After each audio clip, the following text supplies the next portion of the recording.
All right, so we're diving deep into this vice presidential debate, right? This election cycle. It's been wild, to say the least. Mm-hmm. We're talking Tim Walz, the Democratic governor of Minnesota, known for really connecting with people. Yeah. And J.D. Vance, Republican senator from Ohio, sharp communicator for his side, both gunning for the VP spot. It's interesting. I know what you might be thinking. Two skilled politicians. This chaotic election sounds like a recipe for, some serious fireworks. Right.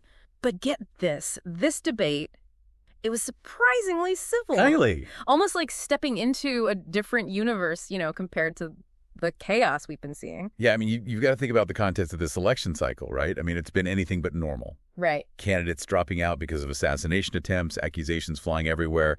Oh, yeah, like that whole thing with the candidate dropping out. Insane. A level of just, animosity. Yeah. Honestly, it's unprecedented in modern American politics. And then to have Walz and Vance, to have their debate be so different, makes you wonder, is this a sign? Are we going back to, a calmer political scene? It's the big question, isn't it? Or is it just strategy? I mean, this race is tight. That's a good point. And, both these guys, Walz and Vance, they're known for being great communicators.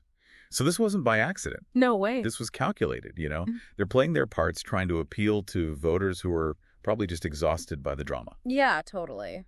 Just the fact that they felt like they had to tone it down to at least seem more reasonable, that tells you a lot about how people are feeling right now, don't you think? It really does. Maybe, just maybe, America is kind of over the political theatrics. Right. Okay, so they shake hands, they take the stage, and guess what the first topic is? What? The Middle East. Oh, boy. Not exactly light conversation for a Tuesday night. No, not at all. And it's not just your average Middle East tension we're talking about here. Yeah. This is serious stuff. Israel's fighting wars on multiple fronts. Right. You've got Hezbollah in Lebanon, Hamas in Gaza, and then, of course, there's Iran. Always going to make things interesting. Always lurking, right? Lobbing missiles into the mix. It's a powder keg over there. Yeah, it's a lot. And, of course, America's role in all of this, always a hot topic. This is where you really start to see those differences in how Walz and Vance approach things. You're exactly right. Walz really emphasized that need for, steady, experienced leadership. He was really drawing a contrast there with what he called Trump's erratic style. Okay. Yeah, he kept saying that consistency is key in a situation as volatile as this one. It was almost like he was saying, hey, America, you really want someone unpredictable with their finger on the button, Smart strategy. Oh, absolutely. And Vance, he countered that by really hitting that peace through strength idea, that whole Trump doctrine. Yeah. He was saying that it's that unpredictability that actually keeps America's opponents guessing.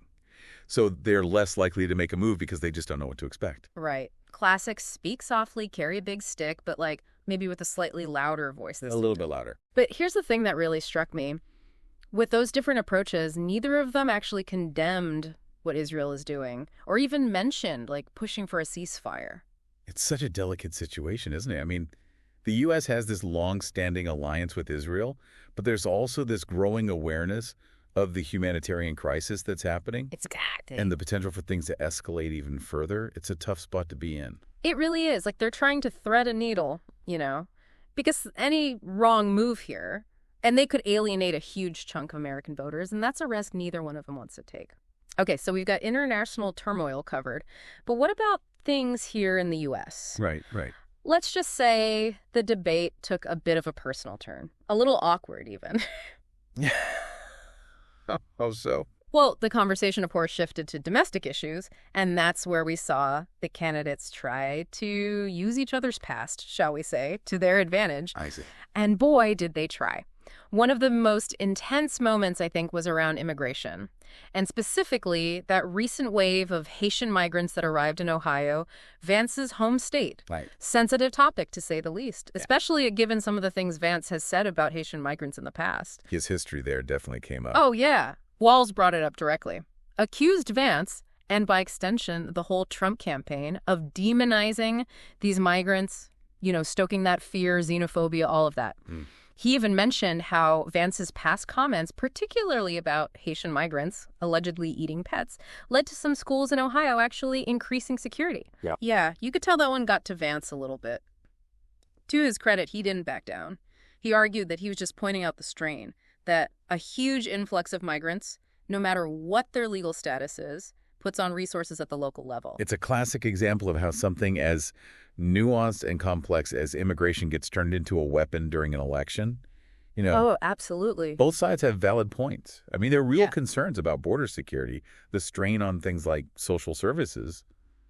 But at the same time, you have the humanitarian side of it. For sure. And let's be honest, the economic contributions of immigrants. You can't ignore that either. You can't. It's true. And this is where things get really interesting in a debate, don't you think? When it's not really about the policies anymore. It becomes about, like, who can sell their side of the story better. Absolutely. Right. You're trying to get to people's emotions. Yeah. And honestly, few issues are as emotionally charged as abortion. No doubt about it. Especially in a post-Roe America, it felt inevitable that it would come up. But what really struck me was that both candidates, I mean, they stuck to their party lines, sure, but they both also tried to kind of soften their stance a bit, you know? The real balancing act, right? Trying to appeal to everyone. The voters are so divided on this issue. Strong feelings on both sides. Yeah, for sure. So Walz, being pro-choice, he went with the personal story approach. He brought up Amanda Zarowski, that heartbreaking case from Texas, the woman who was denied an abortion even though it was, like, life-threatening. Right. And then he told the story of Hadley Duvall. She was only 12, impregnated by her stepfather, and forced to carry the pregnancy to term. Oh, those are tough to hear. Yeah, talk about a gut punch. But it was strategic, right? Putting a human face on the issue, making people really connect with the real-life consequences of limiting access to abortion. Definitely. And Vance, he's been pretty vocal before about being anti-abortion, but he actually tried to counter that.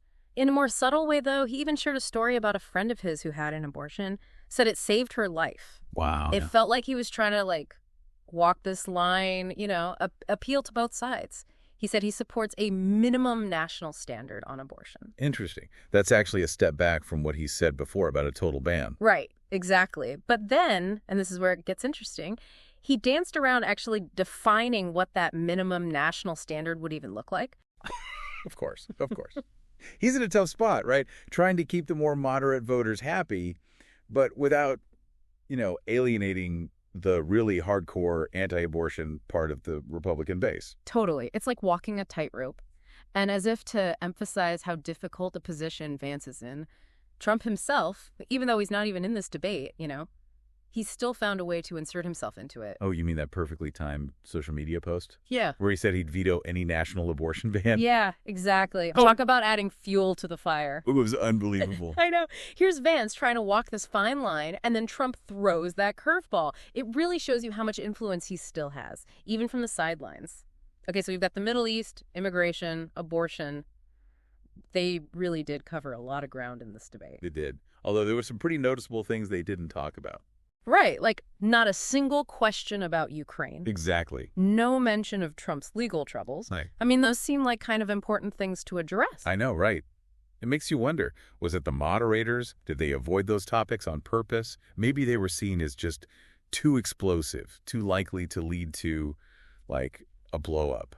It's possible. Or maybe, maybe both campaigns just decided those are lose-lose situations and decided not to go there. That's a good point. Sometimes saying nothing is the better strategy. Right. But even with those omissions, there were still some really tense moments, like towards the end when Walz just went for it, asked Vance point blank if he thought Trump won the 2020 election. Oh, yeah, that was a big one. And the way Vance dodged that question, he did not want to touch that. Nope. Not at all. But that's what I mean about this whole calmer debate narrative. It felt like they were both just tiptoeing around all these, like, unresolved issues, It does make you think, right? Are we really moving towards a less volatile political climate? Or are we just putting a Band-Aid on a much bigger problem? It's the million-dollar question, isn't it? And speaking of unresolved issues, they did get into some pretty heated arguments about stuff here in the U.S. Oh, yeah, absolutely. The economy, housing, climate change, especially with Hurricane Helene. Mm-hmm. There was no shortage of things to argue about. It was like they were saving it all up for the end. Right. But even with that, even with those heated moments at the end, there was this different feeling about this debate. Yeah. I was like, even though they totally disagree on stuff, it felt like both of them, Vance and Walz, they were trying to actually talk to each other, not just, yell over each other. No, you're right. I remember that moment towards the end that really stuck with me. Yeah. Walz actually, like, complimented Vance on the debate. Oh, wow. Said he enjoyed it and that he thought they had found some common ground. Ah. And then, I don't know if you caught this, but he even poked fun at himself, called himself a knucklehead for some mistake he'd made earlier. I can't even remember what it was. Oh, that's... And Vance, to his credit, he just went with it. He was like, me too, man, just like that. Oh, that's great. It was this surprisingly genuine moment, you know, in the middle of all the political back and forth. Totally. I don't know. It was like a reminder that these are like actual human beings. You know what I mean? Yeah. Not just like these political robots. It's easy to forget sometimes. Right. It gave me, I don't know, like a little bit of hope that maybe, just maybe, we haven't totally lost it, you know? Like we can still connect with people who see things differently than we do. I like that. A little bit of hope. But that's all we need, Yeah. right? A little bit. You know, that's what made this debate so interesting to me. It wasn't just about like the policies themselves, but it was the way they were talking about them. Yeah. Those moments of like civility, those little jokes, just those flashes of like real human connection, you know? Yeah, for sure. It really does make you wonder, can we actually have a conversation about these really complicated, really divisive issues without it turning into a shouting match? It's the question, right? The big one. The big one.